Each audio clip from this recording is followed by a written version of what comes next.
Bapak Ambassador Ong Keng-yong, thank you for your warm introduction. My teacher, Professor Leonard, I couldn't find him. Oh, there he is. And my dean, Ambassador Berry Desker. It's my honor, Pak, to meet you again this morning.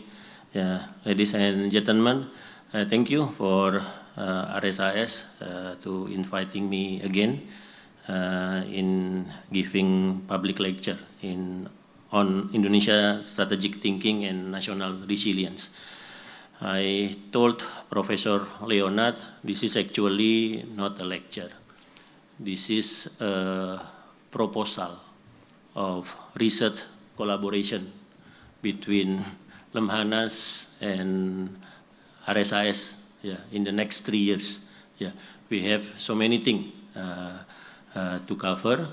As Pak Ambassador Ong Keng-yong mentioned, that when I appointed as governor of Lemhanas on 21st February 2022, Pak Jokowi asked us first to return to the main character of Lemhanas as the school of geopolitics. That's our first task from Pak Jokowi. The second one, focus on 5 themes, 5 strategic studies on democracy, digital transformation, blue and green economy, as well as our new capital city, Nusantara. And Pak Maruf Amin, our Vice President, asked us also to focus to study Papua on those 5 issues. So we have to think on democracy in Papua, green economy for Papua, blue economy for Papua, and so on. So first, let me start with the geopolitics. When Pak Sukarno, President Sukarno, our first president, established Lemhanas in 1965, the mandate for Lemhanas is to become the school of geopolitics, Indonesia School of Geopolitics. When I become governor, I conduct a quick research on geopolitics, and the conclusion is now we are in the era of Geo 5. Geo 1 until Geo 3 is the classic geopolitics.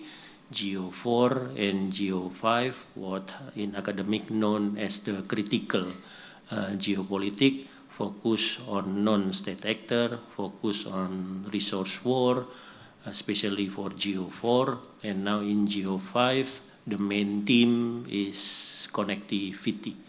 The main theme is global infrastructure. The main theme is global supply chain. Of course, to do that, we have to understand what kind of changes happen in the last 10-20 years. This is very unique picture given to me by my best friend in Indonesia, Harpras. Is Napoleonic War. You realize that one unusual, one anomaly in this picture, the lightsaber. The lightsaber in Napoleonic War. When I asked Harpas what is the meaning of this picture, he said, be careful. Technology doesn't necessarily means cultural changes. So he mentioned to me, he told me that basically maybe the way we fight a battle, although we have new technology, basically the same. Although we already have the lightsaber, but the way we fight the battle is actually the same, similar with how Napoleon fought his battle. That's the meaning of this very unique picture. So let me start with several challenges in our geopolitical arena. Of course, the big problem for us right now is the two competing mega projects on connectivity on global infrastructure. In one side, there is China Belt and Road Initiative that try to connect the world with one infrastructure scheme. In the other side is the Indo-Pacific framework. Yeah, in November 2021, Biden launched the economic framework of Indo-Pacific. So suddenly we have two competing connectivity. Suddenly these two competing connectivity, the global connectivity project, disconnect the world. Yeah, it is very strange. Connectivity disconnect the world. We want to have global supply chain, but suddenly we have to choose between two separate systems of global supply chain. It is no longer global. It is no longer one connection. It is no longer integrated because there are now two competing framework of connectivity.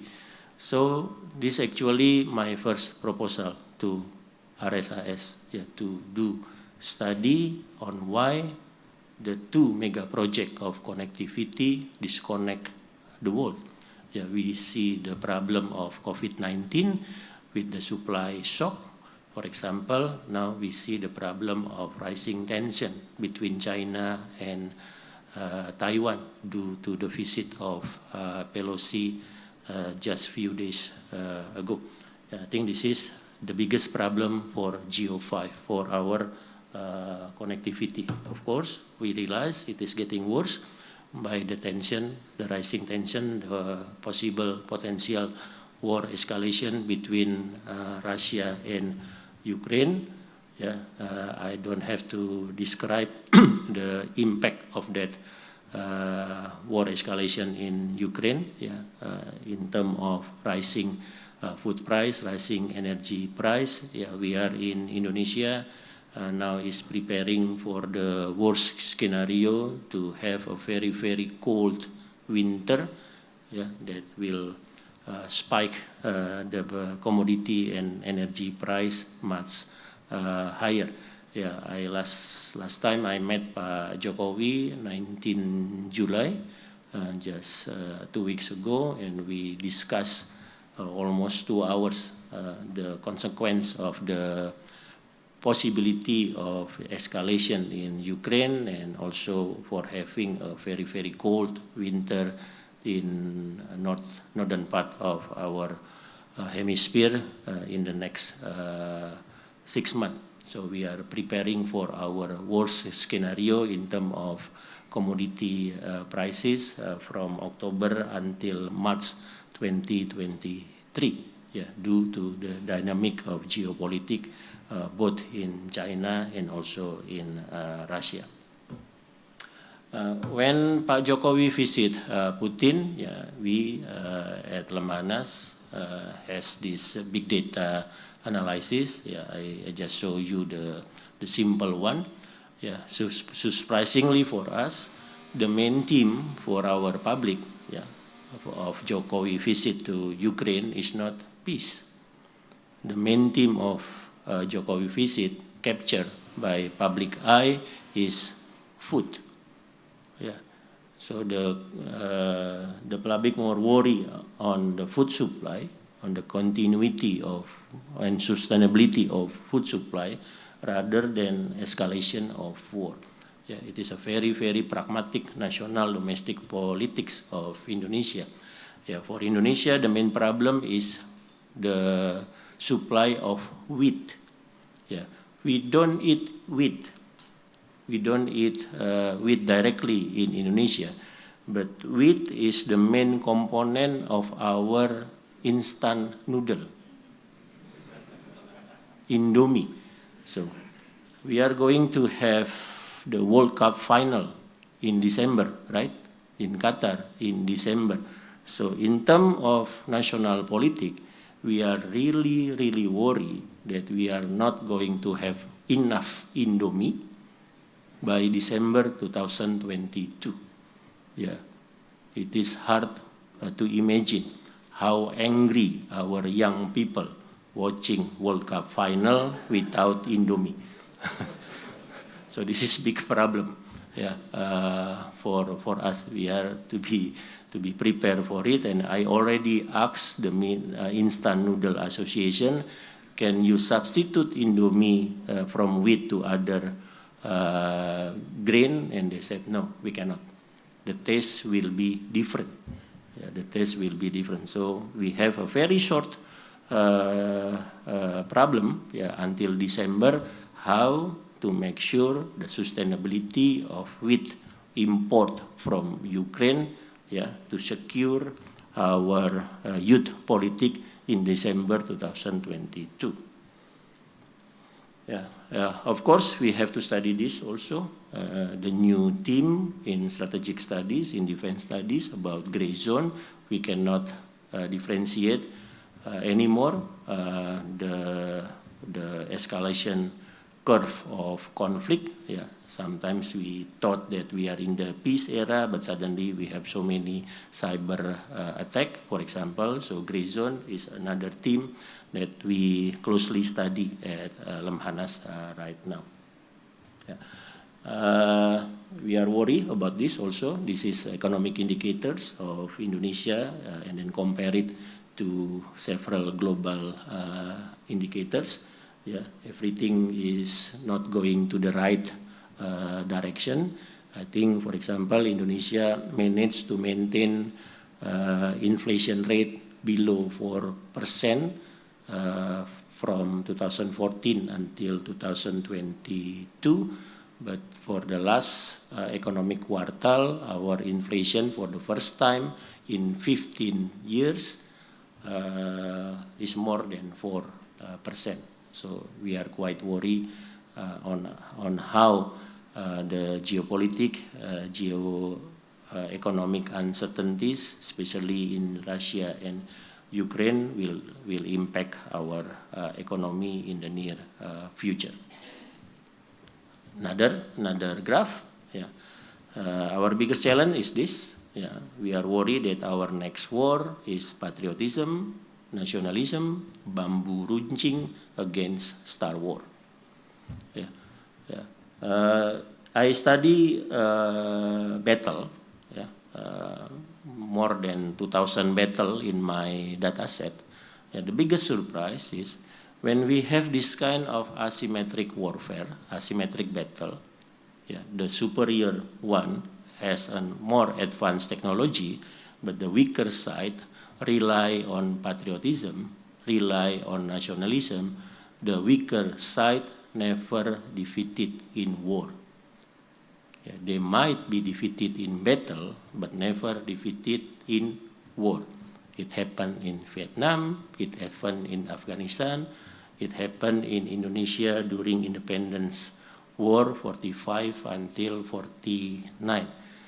But the problem, the main problem, it will be a very, very long war. It will be protracted war. It is not a decisive battle. A long war of 10, 20 years war. Yeah, I don't think we want that kind of war, yeah, anymore. The problem for Indonesia, how we keep up with the technology advancement, especially in our defense sector. Yeah. Now I focus on our task from our president on the GEO5. GEO5 for us also meaning 5 variables that we have to focus. The first one is democratic consolidation, the second one, the green economy, the third one, blue economy, the fourth one on digital transformation, and the last one is our new capital city, Nusantara. Yeah, the map, yeah, indicate the journey we have to make in Indonesia if we want to upgrade these 5 variables. So there will be a very, very different map of geopolitics compare Indonesia right now, 2022, with our goal of Indonesia in 2045. Yeah, we compile all these 5 variables, and suddenly we have a very, very different Indonesia in terms of Geo5, in terms of blue economy, in terms of digital transformation, and so on. So basically, Pak Leonard, yeah, this is my main proposal of our research collaboration. How to study these 5 variables, yeah, to be able to make Indonesia jump from Geo5 2022 to be a more advanced capacity in our Geo5 in 2045. Yeah. The first variable is democratic consolidation. Yeah. Our method now in Lemhanas is to comparing Indonesia position with other countries in the world. Yeah, we try to collect, we try to gather data set on these 5 variables, data set globally. So we can compare Indonesia position vis-a-vis another countries. Yeah. This is our first variable, democratic consolidation. Yeah, we compare Indonesia position with other countries using several index. Yeah, for example, democracy index of Economist Intelligence Unit. There is another index of Freedom House of Indonesia. So this is the first step. Yeah, the next step already completed by us at Lemhanas. Yeah, we focus on the red variable. If the best variable we give score 5, the worst one 1, the worst one is the red one. So we focus how to tackle, yeah, the red variable in the short term. So the red variable must be removed from our list in the next 3 years. We focus on this red variable for the next 3 years. Yeah, in terms of democratic consolidation, we realize that Indonesia needs 40 years of political journey, yeah, to have democratic consolidation. Yeah, we realize we need 7 democratic election in a row to make Indonesia a major democracy countries. If our first democratic election was 1999, then the 2019 election was our number 5. Yeah, the 5th democratic election. In our trajectory, we need 7 or 8 democratic election, yeah, to consolidate our democracy. The first election in 1999 is our initiation phase. We just learn how to launch democratic election. 2004 and 2009 was our institutionalization phase. Yeah, we try to create a more stable institute, our KPU, General Election Committee, National General Election Committee. Yeah, we have to have a more procedure, yeah, for our democratic election and so on. So the second phase is actually institutionalization of our election. The third phase, we move to a more substantive one. Yeah, we try to open the public participation space so we can have more democratic dialogue in 2014 and 2019 election. 2024-2029 election will be our last part of democratic consolidation.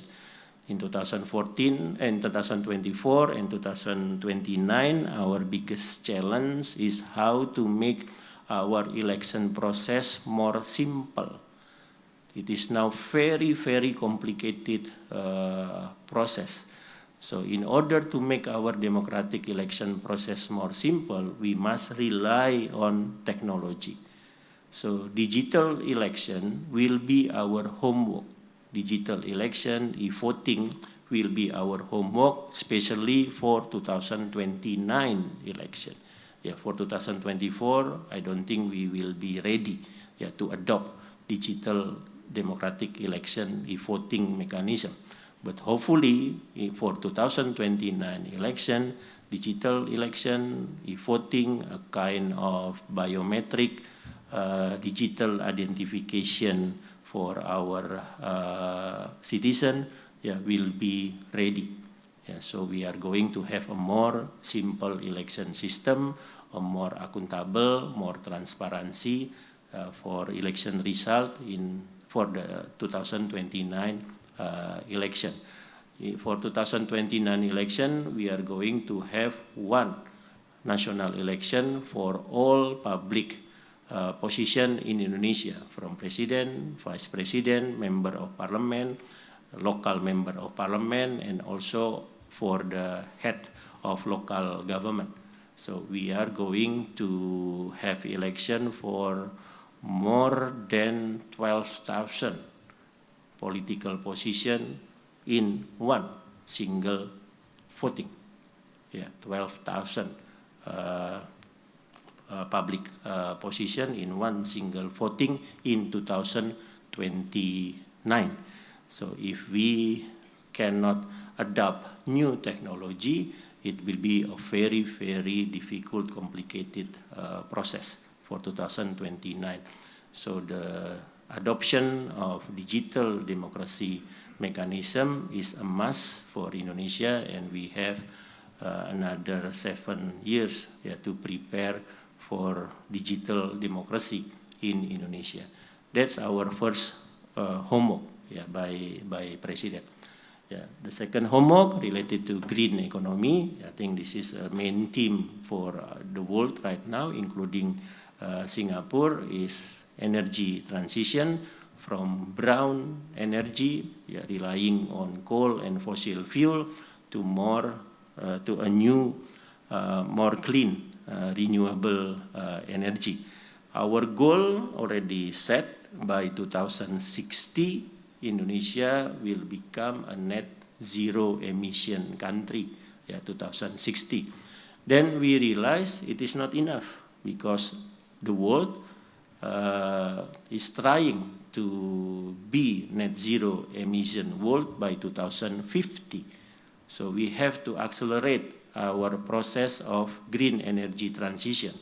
I met with our Minister of Sustainability, Ibu Siti Nurbaya, maybe a month ago, and she already prepared a roadmap that can accelerate our 2060 goal to a new target of 2052.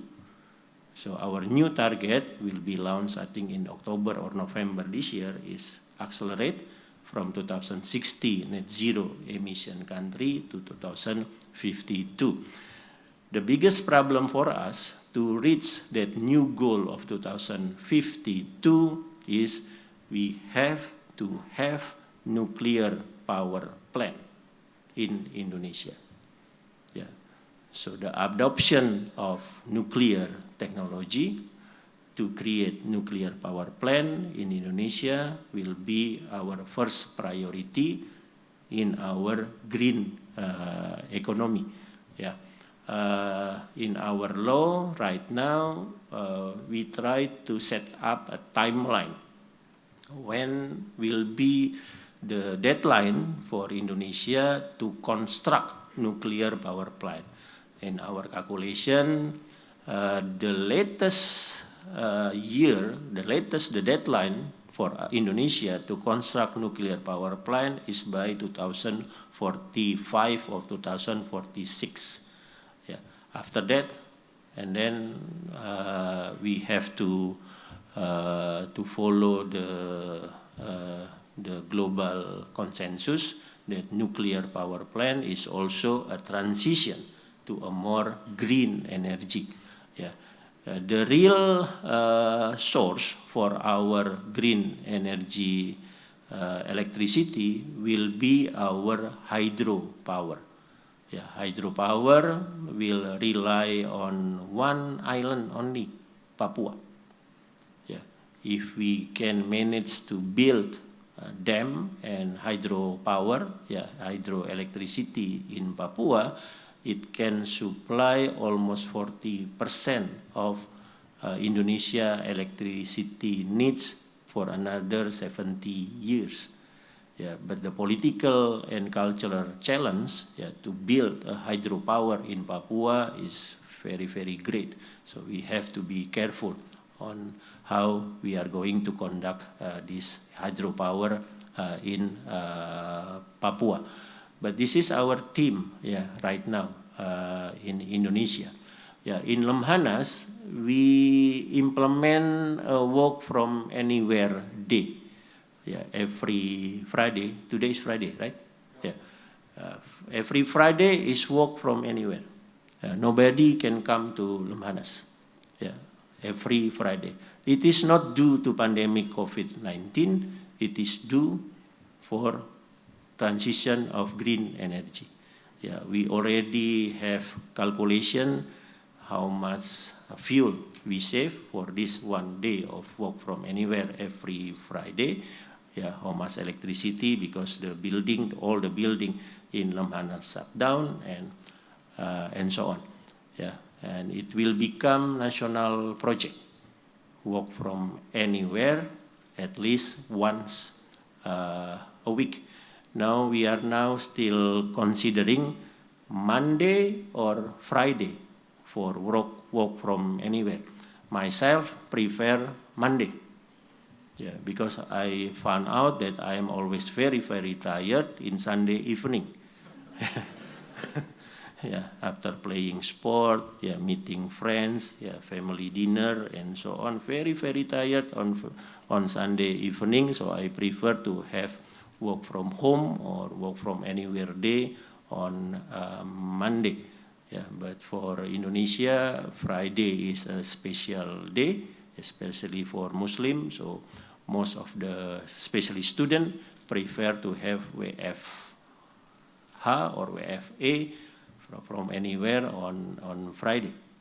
But the main reason we now experimenting in 1 day a week of work from anywhere is for green energy transition, not related to COVID-19 pandemic, quarantine policy any longer. The next one, the third variable, is the blue economy. We realize we are archipelagic state. We must concentrate. We must focus on our economic development in our ocean, our seas. But this is not on how to create a more economic development in our ocean, but it is using the main paradigm of ocean health.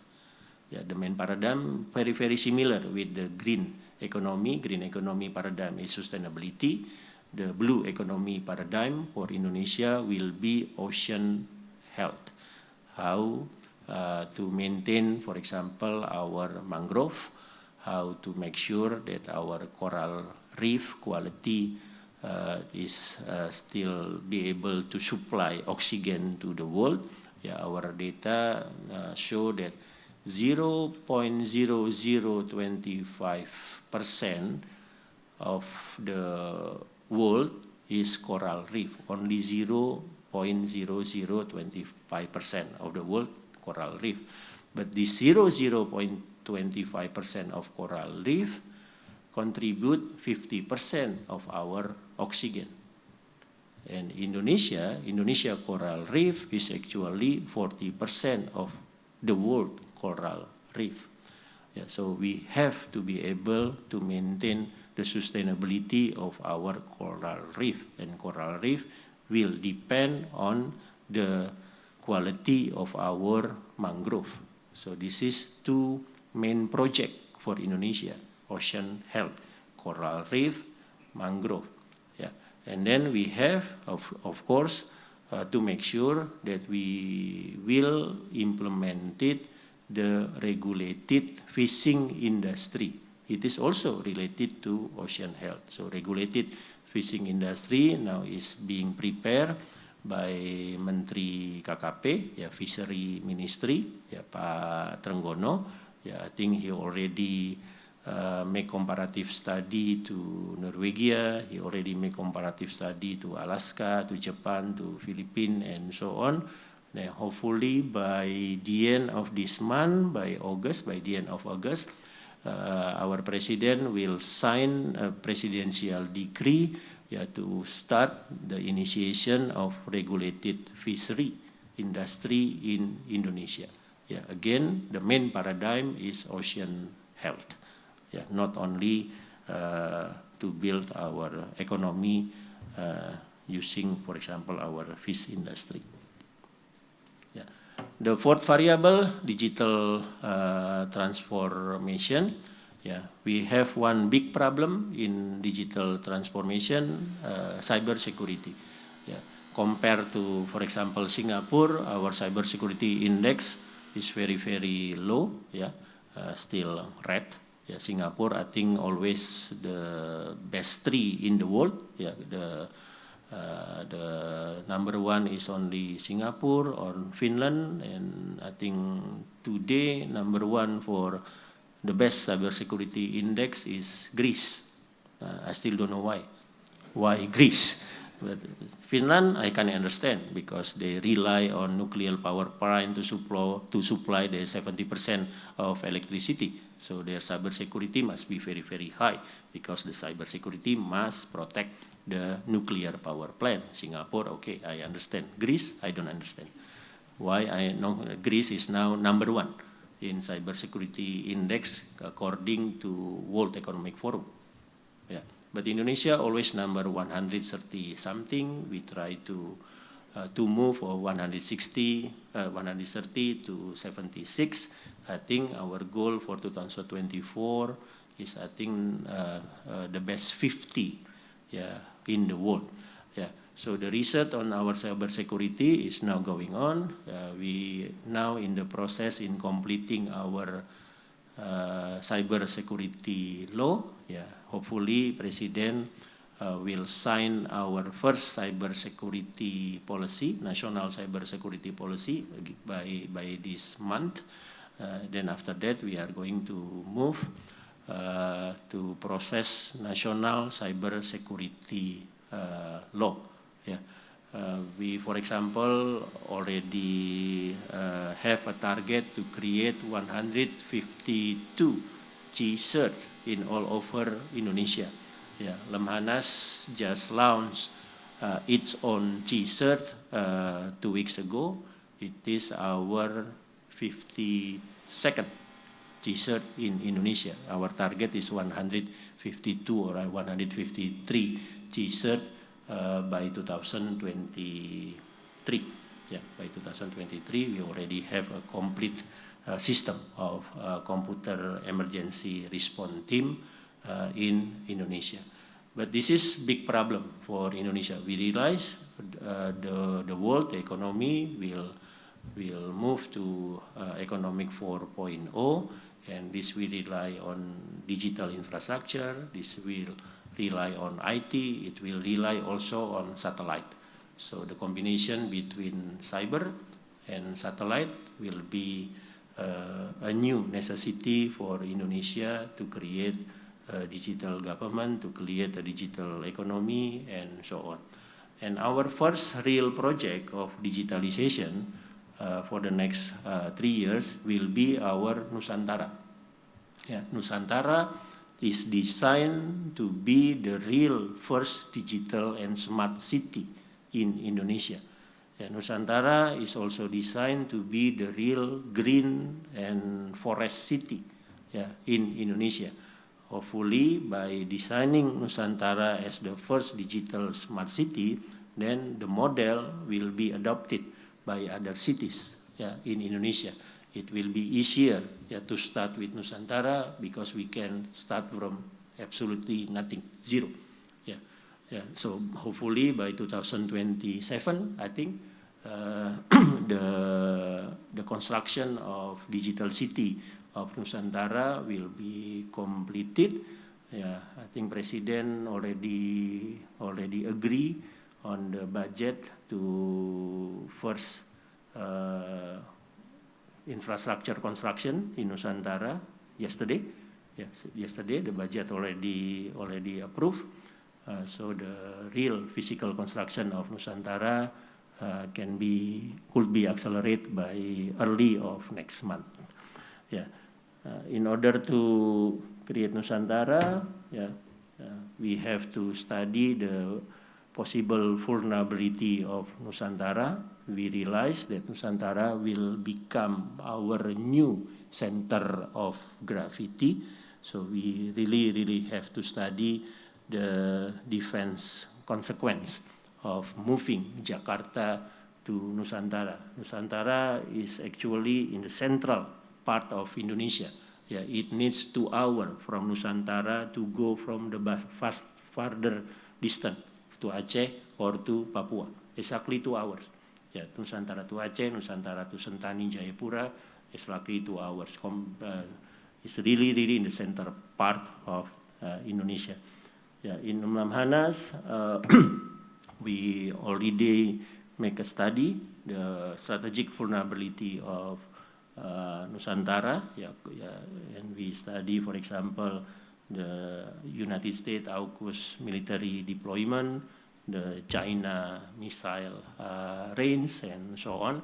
So we are going to focus on implementing what Pak Evan yesterday mentioned on the strategy of anti-access and area denial defense strategy for Indonesia.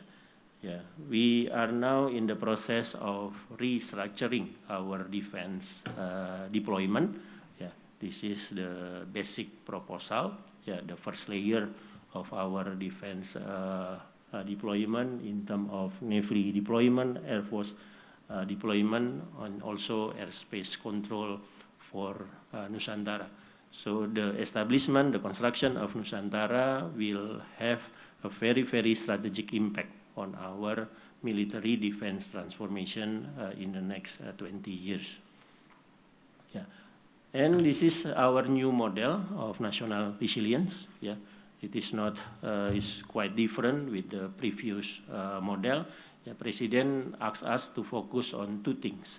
The first thing is strengthen the crisis management in Indonesia. So we have to strengthen governance, risk management, crisis management, sustainability, and so on, very normal one. But Lamhanas now is trying to propose a crisis management system to be used by our President. And also in all our study, we have to think a very vertical management from regulation until technology adoption. So as a conclusion of my lecture today, Lamhanas has 3 mandates by our President. The first one is strategic leader education. We have to prepare the next leader for Indonesia, the military, the police officer that attend Lamhanas education in the next 3 and 4 years will become 3 and 4 stars. That's our first mandate. The second mandate is to strengthen our national ideology. And the third mandate, very relevant with today's event, is as strategic studies. Lamhanas is actually president think tank in Indonesia. We have to submit, we have to conduct research, and the single user of our research is our President, Pak Jokowi, and in the next 3 years, Pak Jokowi asks us to focus on those 5 variables from democracy until Nusantara. So it will be a great opportunity, I think, for Lamhanas and Rajaratnam to design a research collaboration together on these 5 strategic issues to strengthen Indonesia and Singapore cooperation. I think I will stop there. Thank you for your kind attention.